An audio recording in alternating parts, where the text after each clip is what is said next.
Europol a démantelé cette semaine un vaste réseau de cybercriminels.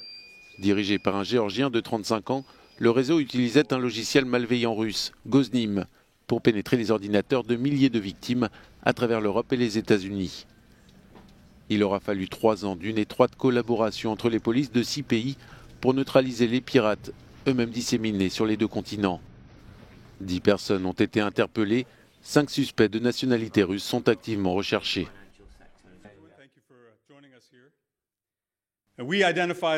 Nous avons identifié environ 41 000 victimes. Les victimes européennes et américaines, sans méfiance, pensaient qu'elles cliquaient sur une simple facture, mais donnaient en fait accès aux pirates informatiques à leurs informations les plus sensibles.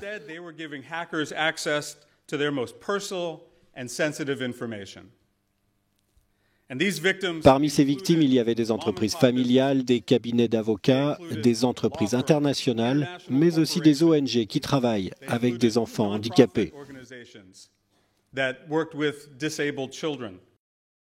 Américains, Géorgiens, Ukrainiens, Allemands, Bulgares et Moldaves, les services d'enquête internationaux ont su collaborer et s'organiser pour lutter contre un réseau criminel qui ne connaît pas les frontières physiques.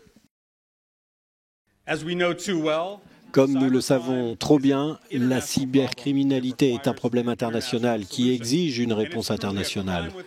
C'est très clairement une forme de criminalité qui ne connaît pas de frontières. Cela atteint des personnes dans le monde entier et d'un seul clic, cela peut causer des millions de dollars de pertes. Nous savons aussi que les criminels et leurs serveurs peuvent être partout sur la planète et donc que la cybercriminalité représente un danger d'une ampleur inégalable.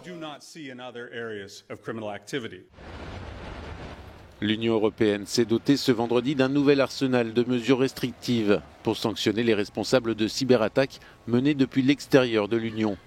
Une liste noire a été créée et permettra notamment de prononcer des interdictions de voyager vers l'UE ou le gel des avoirs.